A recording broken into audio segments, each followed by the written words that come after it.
Good morning, friends. My name is Nikul Waja, and you're watching our YouTube channel Easy Learning.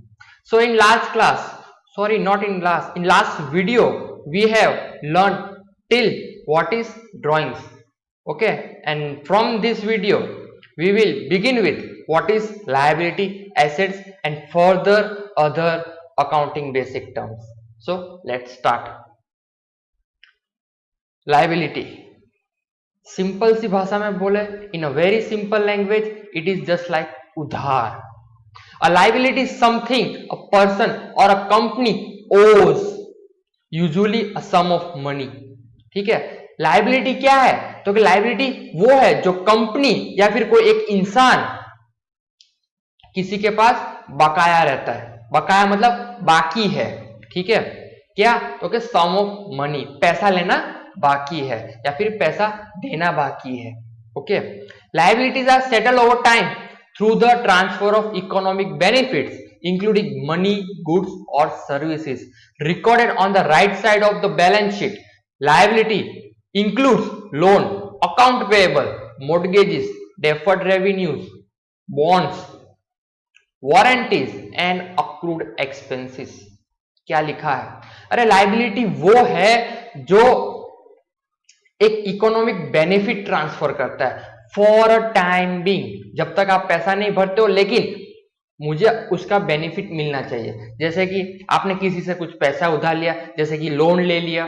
ठीक है, कोई goods लिया तो वो आपके अकाउंट्स पेएबल में आ जाएगा. कोई सर्विस उधार ली, ठीक है, जिसका आप पेमेंट बाद में करोगे. जैसे कि पोस्टपेड की बात करते हैं. ठीक है, आप पोस्टपेड कनेक्शन रखवाते हो घर पे, तो वो क्या है? तो वो भी एक तरह की लायबिलिटी है. आप महीना भर यूज करते हैं, उसके बाद पैसा पे करते हो. ओके, और लायबिलिटीज को कहां पे शो करेंगे? तो बैलेंस शीट के राइट साइड पे.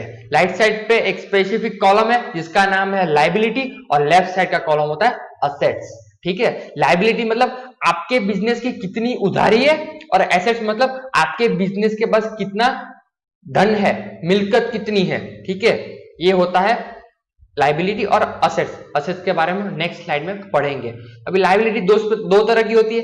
एक होती है करंट लायबिलिटी और दूसरी होती है non current liability.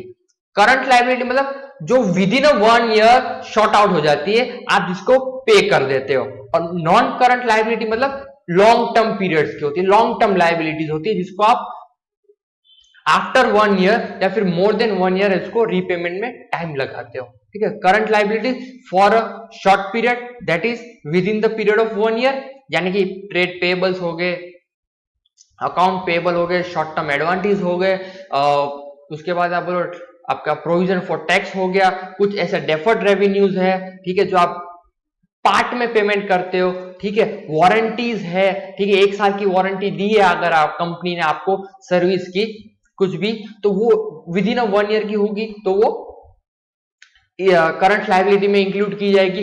Accrued payment है, मतलब पेमेंट करना बाकी है, अक्रू हो गया लेकिन पेमेंट करना बाकी है फॉर द ईयर, देन वो भी करंट लायबिलिटी में आएगा. देन नॉन करंट लायबिलिटीज जो कि लॉन्ग टर्म पीरियड्स की होती है, more than 1 year.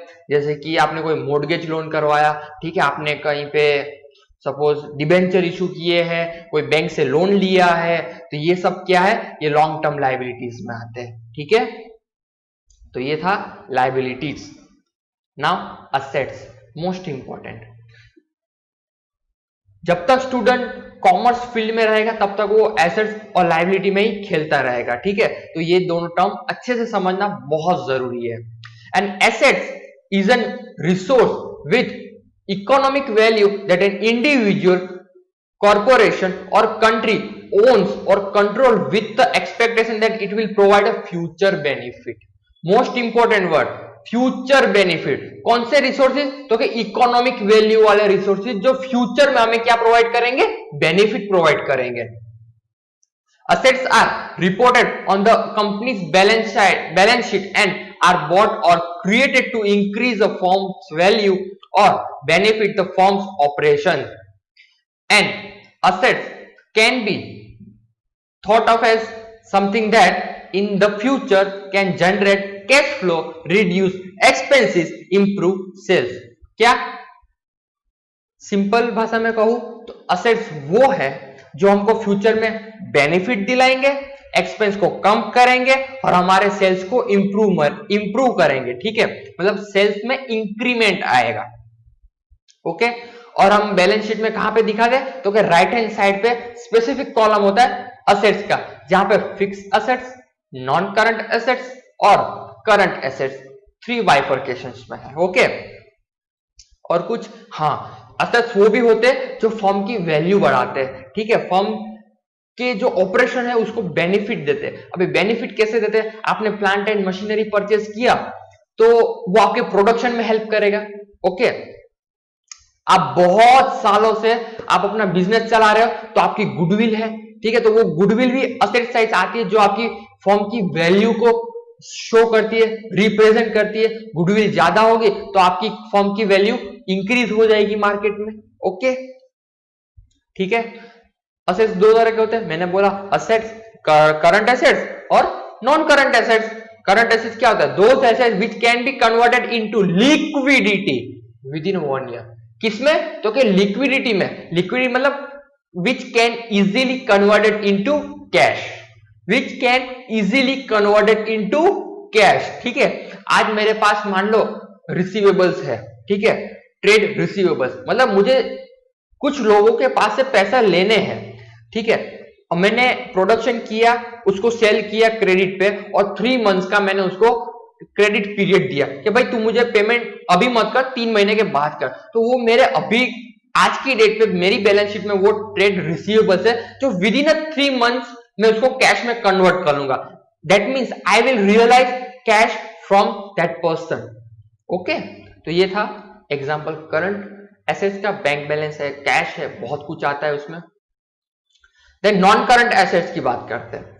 Those assets whose economic value provide benefit in future for more than 1 year। 1 साल से ज्यादा अगर आप किसी एसेट्स को यूज करते हो और उससे आपको कंपनी को बेनिफिट मिल रहा है, then that are called non current assets. समझ गए, बहुत सिंपल है, बस बाइफर्केशन आना चाहिए, कौन सा करंट है कौन सा नॉन करंट है।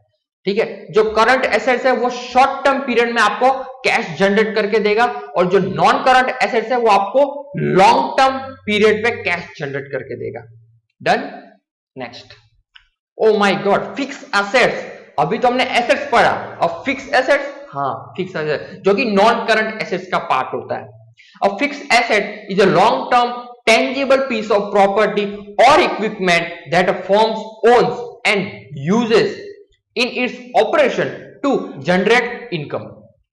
क्या है फिक्स एसेट्स, तो ये कहा है कि जो फिक्स एसेट्स है वो long term tangible piece of property है या इक्विपमेंट है। टेंजिबल मतलब जिसको टच कर सकते हैं, जिसको फील कर सकते हैं, जिसको देख सकते हैं।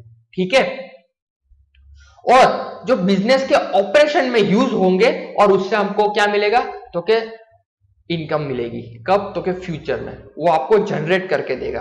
Then fix assets are not expected to be consumed और converted into cash within a year. ठीक है, ये 1 साल में आप इसको बेच नहीं सकते या फिर आप इसको कैश में कन्वर्ट नहीं कर सकते या फिर आप इसको अपने पर्सनल पर्पस के लिए यूज नहीं कर सकते। ठीक है, फिक्स एसेट जो होती है वो कंपनीज के लिए होती है, वो आपके बिजनेस के लिए होती है, जहां पे आपको प्रोडक्शन करना है, जहां पे आपको बिजनेस करना है। ठीक है, और उससे आपको पैसा जनरेट करना है, तो आप इसको with in a short period consume नहीं कर सकते और कैश में कन्वर्ट नहीं कर सकते। कैश में कन्वर्ट यानी कि सेल नहीं कर सकते, हाँ, लेकिन इंप्रूवमेंट जरूर ला सकते हो। Fixed assets most commonly appear on the balance sheet as property, plant and equipment। Accounting standard number 10 property, plant and equipment की बात करता है, वो स्पेसिफिकली फिक्स एसेट्स के लिए बनाया गया है, पढ़ेंगे आगे जाके। ठीक है, बैलेंस शीट में राइट हैंड साइड असेट्स के सब हेड होता है फिक्स असेट्स। ठीक है, वहां पे हम प्रॉपर्टी, प्लांट एंड इक्विपमेंट को शो करते हैं fix asset. They are also referred to capital asset. Yes, ये कैपिटल है हमारा। ठीक है, जो आपने लॉन्ग टर्म सोर्स से बोरोइंग्स किए, शेयर होल्डर से पैसा लिया है, प्रेफरेंस से पैसा लिया है, वो सब आप पैसा डालोगे कहां? तो क्या फिक्स एसेट परचेज करने में आपका लैंड हो गया, मशीनरी हो गया, प्लांट हो गया, बिल्डिंग हो गया, व्हीकल्स हो गया, आपके कुछ इन्वेस्टमेंट्स है, ये सब कहां पे आएंगे? फिक्स एसेट्स में आते हैं। ठीक है, कुछ फर्नीचर्स है, कंप्यूटर है, बहुत सारी ऐसी चीजें जो फिक्स एसेट्स में आती है, जो आपको फ्यूचर में बेनिफिट दिलाएगी। और fix asset is brought for production or supply of goods or services, rental to third parties or use in an organization। मतलब क्या? हर एक पॉइंट को समझते हैं। brought for production, मैंने मशीनरी लाई, उससे मैं प्रोडक्शन बना रहा हूं। Supply of goods and services, ठीक है, मैंने गुड्स तो बना लिए, अब उसको मुझे ट्रांसपोर्ट करना है, तो मैं कैसे ट्रांसपोर्ट करूंगा? तो कि मेरे पास ट्रक है, तो मैं उससे ट्रांसपोर्ट करूंगा। रेंटल टू थर्ड पार्टी, मेरे पास एक ऐसी बिल्डिंग है, मेरे पास एक ऐसी लैंड पड़ी है जो मेरे काम की नहीं है अभी, ठीक है, मैं किसी थर्ड पार्टी को यूज करने के लिए दे देता हूं और उसके बदले I will charge a rent, okay, a some amount of rent from that third person, okay. और कुछ फिक्स एसेट्स ऐसी हो जो ऑर्गेनाइजेशन एडमिनिस्ट्रेटिव पर्पस के लिए यूज करते हैं, जैसे कि furniture, computers, other accessories, okay. The term fixed translate to the fact that this asset will not be use up और sold within the accounting year. मैंने जैसे कहा, आप within a short period आप इसको cell नहीं कर सकते, ठीक है। A fixed asset typically has a physical form and is reported on the balance sheet as PP&E। PP&E का मतलब ये होता है प्रॉपर्टी, प्लांट एंड इक्विपमेंट, इस जिस पे आप डेप्रिसिएशन कैलकुलेट कर सकते हो, ठीक है। फिजिकल फॉर्म में होते हैं जिसका वैल्यूएशन, रीवैल्यूएशन होता रहता है। Fixed assets also includes long term investment which generate income in future from the interest income. Yes, कुछ फिक्स एसेट्स या कुछ लॉन्ग टर्म इन्वेस्टमेंट ऐसे होते हैं जिनसे आप इंटरेस्ट इनकम कमा सकते हो। फिक्स एसेट्स को दो पार्ट में डिवाइड करके रखा है, एक टेंजिबल एसेट्स, एक इनटेंजिबल एसेट्स।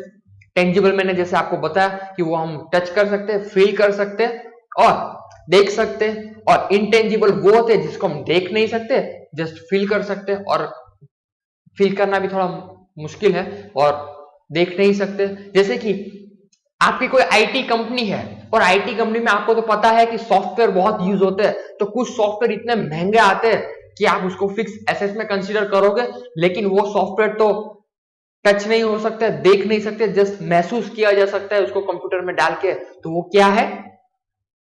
तो वो इंटेंजिबल एसेट है। आपने कोई ऐसी मशीनरी बनाई जिसका आप पेटेंट करवाते हो, जिसका आप कॉपीराइट करवाते हो, ऐसा तो वो कुछ है नहीं, लेकिन वो क्या है? आपका इंटेंजिबल एसेट्स है, लेकिन इसकी वैल्यू बहुत है, ओके। एक्सपेंडिचर की बात करते हैं। अब ये एक्सपेंडिचर क्या होता है?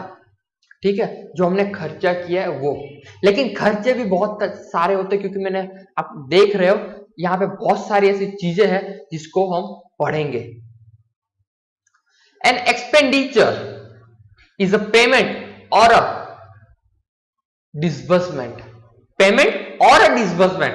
The expenditure may be for the purchase of assets, a reduction of liability, a distribution of to the owners, or it could be any payment in the same accounting period as the amount becomes an expense। मतलब ये expense क्या है? तो कि ये expense वो है जिससे आप एसेट्स परचेस करते हो, जिससे आप रॉ मटेरियल परचेस करते हो, जिससे आप अपनी लायबिलिटी कम करते हो, या कुछ ऐसा पेमेंट जो आप अपने ओनर्स को देते हो, जैसे कि डिविडेंड, ठीक है, कंपनी है तो डिविडेंड, और प्रॉफिट डिस्ट्रीब्यूशन है तो मतलब वो सोल प्रोप्राइटर है या फिर पार्टनरशिप फॉर्म है, ठीक है, जो अकाउंटिंग पीरियड में पे किए जाते हैं, okay. Expenditure refer to payment made और liabilities incurred in exchange for goods और सर्विसेज, ठीक है। आप अपनी बिजनेस के लिए कुछ गुड्स परचेज करते हो, कुछ सर्विस अवेल करते हो, तो उसके लिए आपको कुछ पेमेंट देना पड़ता है, और वही पेमेंट आपका क्या है? एक्सपेंडिचर है। The term expenditure usually refers to capital expenditure which is usually one-time cost and is incurred to receive a long-term benefit such as purchase of fixed assets। Usually expenditure को हम capital expenditure refer कहते हैं, ठीक है। और ये capital expenditure क्या होता है? तो ये कैपिटल एक्सपेंडिचर वो होता है जो वन टाइम एक्सपेंडिचर है और जिससे आप फ्यूचर में बेनिफिट कमा सकते हो। मैं बताता हूं, आपके पास एक मशीनरी है जो खराब हो गई है, 10 लाख की मशीनरी है, उस पे 80,000 का आपने रिपेयरिंग कॉस्ट करवाया, लेकिन उस रिपेयर कॉस्ट की वजह से आपकी वो मशीनरी की वैल्यू और 2 साल बढ़ गई। दैट मींस नेक्स्ट 2 इयर्स तक वो मशीनरी आपको फ्यूचर में बेनिफिट दिलाएंगी। तो जो 80,000 है वो आपके पीएनएल में नहीं, लेकिन आपका जो कॉस्ट ऑफ कैपिटल है उसमें ऐड हो जाएगा और उसको हम बोलते हैं कैपिटल एक्सपेंडिचर। कैपिटल एक्सपेंडिचर का डेफिनेशन भी दिया हुआ है। Business is said to have incurred capital expenditure when the payment is made to acquire an assets, ठीक है, the benefit of which would be spread over several years. Business invest in capital expenditure to acquire new assets or to improve the performance of existing assets and is usually a one-time expenditure. The hope is that investing in new assets or new technology would increase revenue and bring substantial benefit to the business in long run. वही कहा है, business में अगर आप one time payment करते हो, one time payment किसके लिए? तो कि आप अपने नया एसेट परचेस किया या फिर जो एसेट्स आपके पास ऑलरेडी है आप उसमें इंप्रूवमेंट करवाते हो, ठीक है, एड ऑन करवाते हो, अच्छा खासा उसको यूजेबल कंडीशन में लाते हो ताकि वो और 2-3 साल तक अच्छे से चल सके। तो वही एक्सपेंडिचर क्या होता है? कैपिटल एक्सपेंडिचर, जो आपके एसेट्स की वैल्यू बढ़ाती है, एसेट्स की लाइफ बढ़ाती है और फ्यूचर में आपको बेनिफिट प्रोवाइड करती है, ठीक है। एसेट्स भी हो सकता है या फिर आप अपने कंपनी के लिए नई टेक्नोलॉजी भी परचेस करते हो, वो भी आपके कैपिटल एक्सपेंडिचर में कंसिडर होगा। Then revenue expenditure again and again होते रहते हैं, रेवेन्यू रेकरिंग पीरियड में होते रहते हैं होने वाले expenditure. Revenue expenditure refer to payments made और incurred during the normal course of business. Payment made और incurred during the normal course of business, the benefit of which are usually received within the same accounting period. Revenue expenditure are mostly recurring, बारंबार होने वाले, ठीक है, expense that are incurred by the business to generate revenue for the accounting period, ठीक है। ये एक साल में बहुत बार इनकर होते हैं और ये जितना एक्सपेंडिचर आपने जिस साल में किया है उसी साल में, in that year you will get the benefit. Okay, जिस साल में एक्सपेंडिचर किया उसी साल में आपको बेनिफिट मिलेगा और ये रेकरिंग पीरियड में होते रहते हैं, मतलब बार बार होते रहते हैं, ठीक है। जैसे आपने कुछ स्टेशनरी का परचेस करवाया, इलेक्ट्रिसिटी बिल हो गया, किसी को सैलरी पे किया, थोड़े छोटे मोटे रिपेयर एक्सपेंस करवाए, ट्रेवलिंग एक्सपेंस हो गए, ठीक है, ये सब है आपके रेकरिंग एक्सपेंडिचर। तो आज के लिए यहीं पर पॉज लेते हैं, ठीक है। नेक्स्ट वीडियो में रिज्यूम करेंगे कुछ डिफरेंट अकाउंटिंग टर्म्स के साथ, और अब तक कोई डाउट हो या कोई क्वेरी हो then please drop your doubt in comment box as soon as possible. I will try my best to reply that doubts, okay. और हाँ, सब्सक्राइब करें नए हो तो इस चैनल पे, वीडियोस को लाइक करें और अपने दोस्तों के साथ शेयर करें। चैनल फ्री है, कोई चार्जेस नहीं है, तो लाइक करने के भी कोई चार्जेस नहीं होना चाहिए, ठीक है। Have a nice day, take care.